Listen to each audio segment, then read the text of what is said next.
सभ्य education centre के daily current news के इस बेहद ही खास एपिसोड में आप सभी का स्वागत है। तो आज के इस एपिसोड में हम चर्चाएं करेंगे CAA अर्थात नागरिकता संशोधन अधिनियम। नागरिकता संशोधन अधिनियम के अंतर्गत में हम चर्चाएं करेंगे कि आखिर नागरिकता प्राप्त करने के लिए कौन कौन से दस्तावेज को चाहिए, उन पर हम चर्चाएं करेंगे इस एपिसोड में। तथा हम चर्चाएं करेंगे कि कौन कौन से देश के नागरिक नागरिकता प्राप्त करने के लिए आवेदन कर सकते हैं, उन पर हम चर्चाएं करेंगे। तथा नागरिकता संशोधन अधिनियम 2019 की ऐतिहासिक पृष्ठभूमि पर हम चर्चाएं करेंगे। तो चलिए इस एपिसोड की हम शुरुआत करते हैं। तो हमारा सबसे पहला जो टॉपिक्स है यानी नागरिकता संशोधन अधिनियम CAA 2019 के माध्यम से सभी पात्र लोग ऑनलाइन आवेदन कर सकते हैं। यानी नागरिकता संशोधन अधिनियम के जो नागरिकता प्राप्त करने के लिए ऑनलाइन आवेदन शुरू हो चुके हैं पूरे भारत में।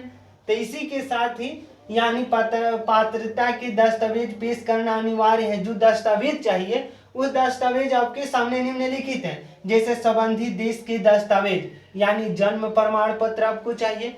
यानी जब ऑनलाइन आप आवेदन करेंगे तो उस समय आपको इन दस्तावेजों को जैसे अनिवार्य है यानी पेश करना अनिवार्य है, नहीं तो आपको नागरिकता नहीं मिल सकती है। जैसे पहला है जन्म प्रमाण पत्र यानी संबंधित देश के दस्तावेज, यानी जन्म प्रमाण पत्र आपका होना अनिवार्य है। किराएदारी रिकॉर्ड यानी जो भी आप किराए के रूम पर रहते हैं अगर, तो किराएदारी रिकॉर्ड को आपको पेश करना होगा। इसके साथ ही पहचान पत्र, लाइसेंस, स्कूल या शैक्षिक प्रमाण पत्र यानी लाइसेंस किसी भी तरह से हो सकते हैं, जैसे स्कूल का या शैक्षिक प्रमाण पत्र जैसे 10th 12th। तो इस तरह से तमाम तरह के जैसे आप शैक्षिक प्रमाण पत्र को भी पेश करना होगा। इसके साथ ही अगर पात्रता प्रमाण पत्र जैसे व्यक्ति हिंदू है, सिख है, बौद्ध है, जैन है, पारसी, ईसाई समुदाय से संबंधित यानी मुसलमानों के लिए इसमें किसी भी प्रकार का प्रावधान नहीं किया गया है। यानी नागरिकता प्राप्त करने के लिए जो समुदाय है यानी समुदाय केवल इन्हीं समुदाय के अंतर्गत में जो लोग आते हैं वही केवल आवेदन कर सकते हैं। यानी मुसलमान लोग नागरिकता प्राप्त करने के लिए आवेदन के लिए मतलब एलिजिबल नहीं है। तो इस तरह से जो एलिजिबल लोग हैं यानी जो समुदाय है, हिंदू है, सिख है, बौद्ध है, जैन, पारसी, ईसाई समुदाय के संबंधित यानी इन्हीं समुदाय से आप संबंध रखते हैं तब आप नागरिकता प्राप्त कर सकते हैं। यानी अगर आप इन समुदाय से अलग आपका समुदाय है तो निश्चित तौर पर आप नागरिकता नहीं प्राप्त कर सकते हैं। जैसे भारतीय दस्तावेज यानी यहाँ संबंधित देश के दस्तावेज चाहिए। यानी अगर आप दूसरे देश में रह रहे हैं, जैसे अफगानिस्तान में रह रहे हैं, तो अफगानिस्तान का आपका जन्म प्रमाण पत्र चाहिए, किराएदारी रिकॉर्ड, तो इस तरह से चाहिए। यानी भारतीय दस्तावेज की जब हम बातें करते हैं कि भारतीय दस्तावेज कौन कौन से चाहिए, तो पासपोर्ट, वीजा चाहिए, जनगणना पर्ची चाहिए, पैन कार्ड चाहिए, बिजली बिल चाहिए, बीमा पॉलिसी की प्रतिलिपि यानी बीमा अगर कोई कराया है आपने तो उसका प्रतिलिपि चाहिए। तो इस तरह से उसका पात्रता होगा। यानी एक उच्चाधिकार प्राप्त समिति द्वारा इन आवेदन की जांच की जाएगी। यानी जो भी आप आवेदन देंगे यानी जो ऑनलाइन आवेदन के माध्यम से आप नागरिकता प्राप्त करेंगे उनकी एक जांच की जाएगी और वह जांच की समिति होगी एक उच्चाधिकार यानी उच्च अधिकार की जो समिति होगी इन सभी आवेदनों की जांच करेगी।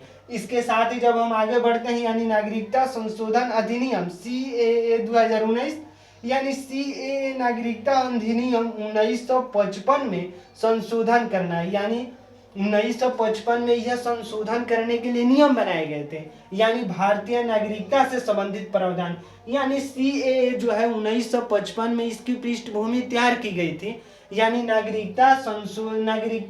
भारतीय नागरिकता से संबंधित प्रावधान यानी जो भारतीय नागरिकता से संबंधित प्रावधान जो बनाए गए थे 1955 में ही बना दिए चुके थे।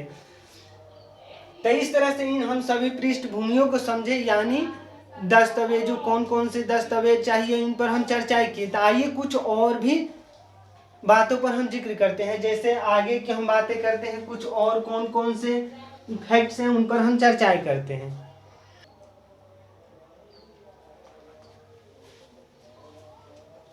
इसके साथ ही CAA 21 दिसंबर 2014 से पूर्वी पाकिस्तान, बांग्लादेश और अफगानिस्तान से पलायन करने वाले हिंदुओं, सिखों, ईसाइयों, बौद्धों, जैनियों और पारसियों के लिए भारतीय नागरिकता प्राप्त करना आसान बनाता है। यानी जो नागरिकता संशोधन अधिनियम 2019 जो लागू होने से जो हिंदू है यानी जो पूर्वी पाकिस्तान के लोग हैं